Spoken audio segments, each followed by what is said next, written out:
کتاب و سنت، دعوت دین، احکام و مسائل کے لیے، رسم و رواج کے خاتمے اور نوجوانوں کو سوشل میڈیا کے فتنوں سے بچانے کے لیے اسلامی چینل علوم القرآن ZHB کو سبسکرائب اور شیئر کر کے مضبوط کیجیے۔ الحمدللہ الجبار والصلاة والسلام علی رسولہ المختار وعلى آلہ الاطہار واصحابہ الاخیار الى یوم القرار، اما بعد، فاعوذ باللہ من الشیطان الرجیم، بسم اللہ الرحمن الرحیم، الا ان اولیاء اللہ لا خوف علیہم ولا هم یحزنون، صدق اللہ العلی العظیم۔ میرے محترم بزرگوں اور عزیز دوستو، آج آپ حضرات کے سامنے عطائے رسول، نائب رسول سلطان الہند حضرت خواجہ معین الدین چشتی اجمیری رحمت اللہ علیہ کی سوانح حیات پر اور زندگی پر روشنی ڈالنے کا ارادہ ہے، اس لیے کہ گزشتہ چند دن پہلے اجمیر میں واقع درگاہ پر چند افراد نے کیس کیا اور کہ وہاں پر پہلے سے مندر تھی، اس طرح کا کوئی مقدمہ چلایا گیا۔ ہندوستان میں بابری مسجد کے انہدام کے بعد یا اس کے مقدمے کے بعد اس طرح کے واقعات رونما ہو رہے ہیں، چاہے وہ بنارس کی گیان واپی جامع مسجد ہو یا پھر متھرا کا عیدگاہ ہو یا پھر سنبل کی جامع مسجد ہو، وہ اسی طرح کے واقعات ہیں۔ ہمیں اس وقت سیاسی بات کرنے کے بجائے میں آپ حضرات کے سامنے وہ بات کرنا چاہتا ہوں کہ جس کی وجہ سے ہمیں بھی احساس ہو جائے کہ اس طرح کے واقعات کیوں پیش آ رہے ہیں۔ ایک تو اس کے ظاہری اور سیاسی اسباب اور وجوہات ہیں جن سے آپ حضرات ہم سے زیادہ واقف ہیں، اور بعض اسباب اور وجوہات وہ ہیں جن پر ہماری نظر نہیں پڑتی یا ہمارا خیال نہیں جاتا۔ میں انہی چیزوں کی طرف آپ کی توجہ مبذول کرانا چاہتا ہوں۔ امید کہ آپ حضرات پوری توجہ، یکسوئی، دلچسپی اور خوب بیداری کے ساتھ اس مختصر سے وقت میں حضرت خواجہ معین الدین چشتی اجمیری رحمت اللہ علیہ کی زندگی پر ڈالے جانے والی روشنی کو غور سے سماعت فرمائیں گے۔ میرے محترم بزرگوں اور عزیز دوستو، حضرت خواجہ معین الدین چشتی اجمیری رحمت اللہ علیہ کی ولادت یہ ملک سیستان میں ہوئی ہے یا سجستان میں ہوئی ہے۔ بعض لوگ کہتے ہیں کہ وہاں پر ایک علاقہ تھا جس کا نام سنجر تھا، اس میں آپ کی ولادت ہوئی تھی، اسی لیے آپ کے نام کے آگے کبھی کبھی لوگ سنجری یا سجیسری لگاتے ہیں، سجستان اور سیستان ملک کی جانب منسوب کرتے ہوئے۔ آپ کے والد محترم وہ حضرت غیاث الدین رحمت اللہ علیہ اپنے زمانے کے بہت بڑے ولی، بزرگ اور نامچی آدمی تھے، دولت مند اور امیر ترین بھی تھے، اور آپ کی والدہ محترمہ کا نام بیان کیا جاتا ہے سیدہ بی بی ماہ نور، یہ نام بیان کیا جاتا ہے۔ آپ کے نانا وہ بھی اپنے زمانے کے بڑے متقی، پرہیزگار، دیندار ہستی اور شخصیت تھی۔ حضرت خواجہ معین الدین چشتی اجمیری رحمت اللہ علیہ کی ولادت عیسوی لحاظ سے 1142 عیسوی میں ہوئی ہے۔ کون سی عیسوی میں؟ 1142 عیسوی میں آپ کی پیدائش ہوئی ہے۔ ابتدائی تعلیم آپ نے اپنے والد محترم سے حاصل کی، اور جب آپ کی عمر تقریباً 15 سال کی تھی اس وقت آپ کے والد محترم حضرت غیاث الدین رحمت اللہ علیہ کا وصال اور انتقال ہو گیا، اور اس سے بھی زیادہ افسوس کی بات یہ تھی کہ 1 سال کے بعد والدہ بھی دنیا سے چلی گئی اور گزر گئی۔ اس طرح والدین کے گزرنے کا آپ کو رنج تھا، غم تھا۔ وراثت میں آپ کو ایک باغ ملا تھا اور ایک پنچکی، یعنی وہ چکی جس سے آٹا پیسا جاتا ہے، یہ 2 چیزیں آپ کو ملی تھی۔ ایک مرتبہ کا واقعہ ہے کہ حضرت خواجہ معین الدین چشتی اجمیری رحمت اللہ علیہ والدین کے انتقال کے بعد ورثے میں آئے ہوئے باغ میں درختوں کو پانی دے رہے تھے، پانی سینچ رہے تھے۔ اتنے میں اس علاقے کے ایک بہت بڑے مجذوب اور بزرگ اور ولی شخصیت حضرت ابراہیم قندوزی رحمت اللہ علیہ کا گزر ہوا۔ حضرت خواجہ معین الدین چشتی اجمیری رحمت اللہ علیہ کی جب نظر پڑی تو یہ دوڑے دوڑے ان کے پاس گئے، ان کے ہاتھوں کو پکڑا اور چوما اور ان سے گزارش کی کہ باغ میں آئیں۔ حضرت خواجہ معین الدین چشتی اجمیری رحمت اللہ علیہ کی اس درخواست پر حضرت ابراہیم قندوزی ان کے باغ میں تشریف لے گئے۔ پھر حضرت خواجہ معین الدین چشتی اجمیری رحمت اللہ علیہ نے کچھ انگور لا کر کے ان کی خدمت میں پیش فرمایا، جن انگوروں کو انہوں نے نوش کیا اور بہت ہی ادب اور احترام سے پیش آئے۔ اس لیے کہتے ہیں با ادب با نصیب، بے ادب بے نصیب۔ ادب و احترام کی وجہ سے آدمی کو بہت بڑی چیزیں میسر ہو جاتی ہیں اور بڑی نعمتیں مل جاتی ہیں۔ حضرت ابراہیم قندوزی رحمت اللہ علیہ نے، یہ مجذوب نے، جب اس نوجوان کی والیانہ عقیدت کو، محبت کو دیکھا تو ان کی ایک کرامت وہاں پر ظاہر ہوئی۔ وہ اس طور پر کہ ان کی تھیلی میں روٹی کا ایک ٹکڑا تھا، انہوں نے اس ٹکڑے کو نکالا، پھر اسے اپنے دانتوں سے قطرا، پھر اس قطری ہوئی روٹی کو حضرت خواجہ معین الدین چشتی اجمیری رحمت اللہ علیہ کو کھانے کے لیے دیا۔ مورخین بیان فرماتے ہیں کہ جیسے ہی حضرت خواجہ معین الدین چشتی اجمیری رحمت اللہ علیہ نے اس روٹی کے ٹکڑے کو نوش فرمایا تو دل کی دنیا بدل گئی، دنیا کی محبت نکل گئی، اللہ کی محبت بیٹھ گئی۔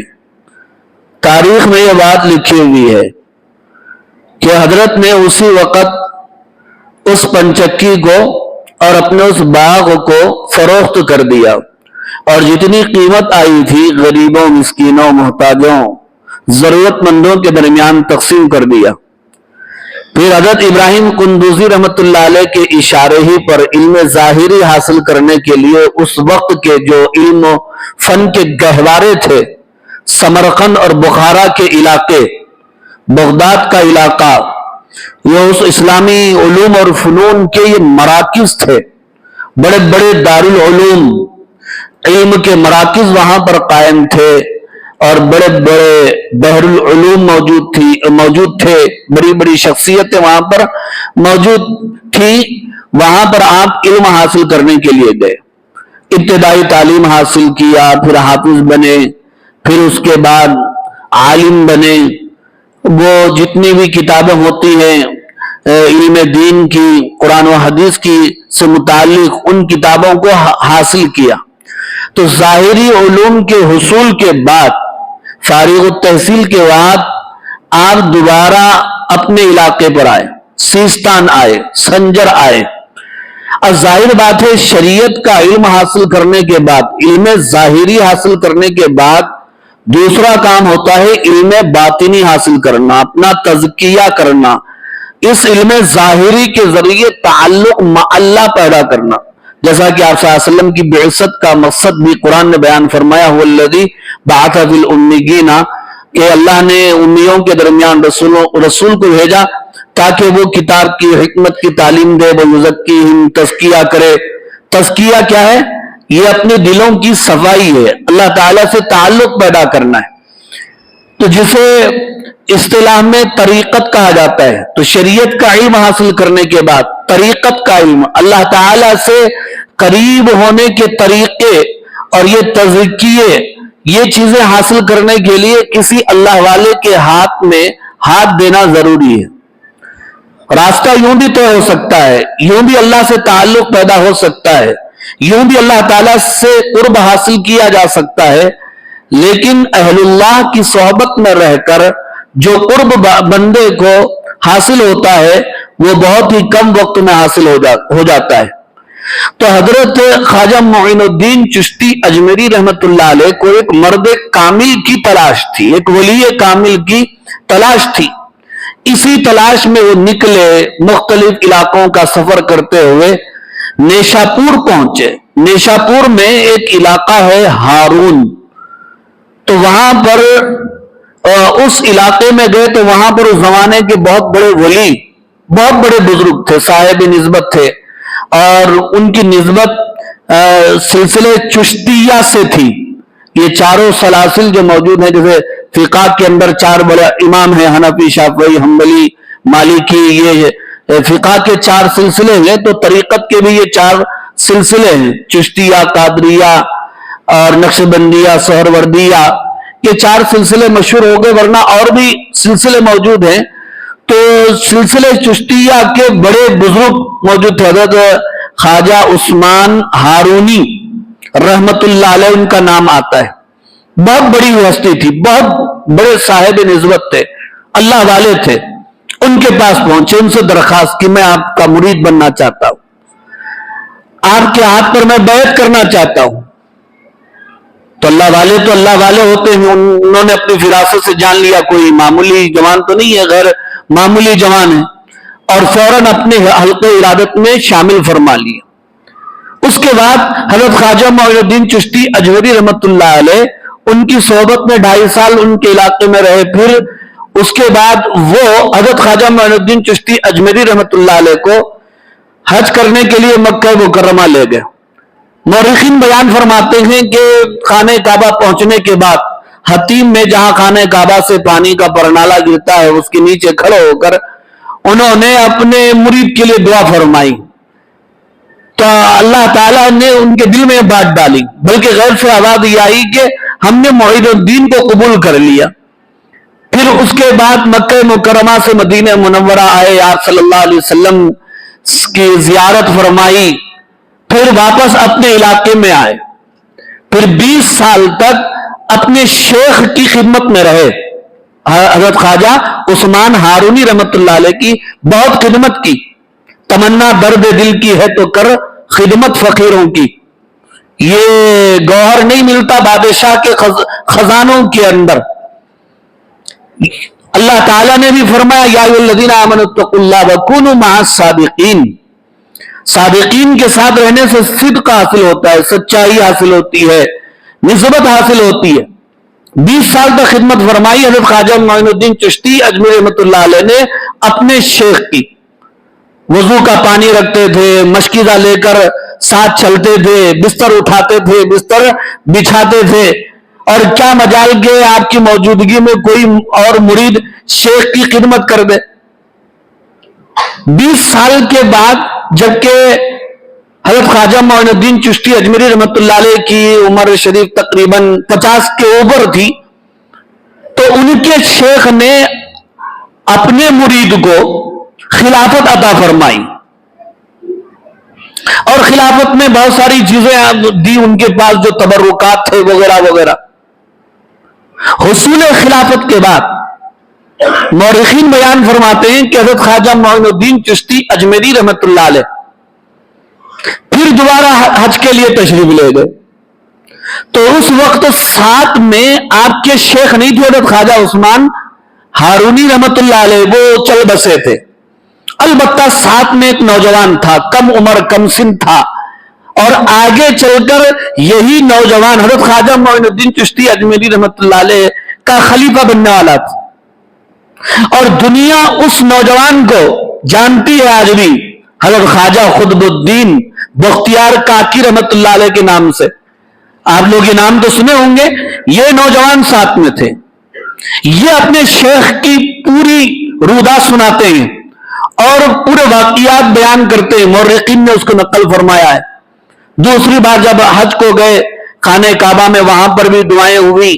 اس کے بعد مدینہ منورہ تشریف لائے، وہاں پر بھی آپ نے دعائیں فرمائی. وہاں پر حضرت خواجہ معین الدین چشتی اجمیری رحمت اللہ علیہ کو خواب میں نبی رحمت صلی اللہ علیہ وسلم کی زیارت ہوئی، اور آپ نے حضرت خواجہ معین الدین چشتی اجمیری رحمت اللہ علیہ کو خواب میں حکم فرمایا کہ حکم یہ، اے معین، تو میرے دین کا معین ہے. معین کے معنی مددگار کے آتے ہیں.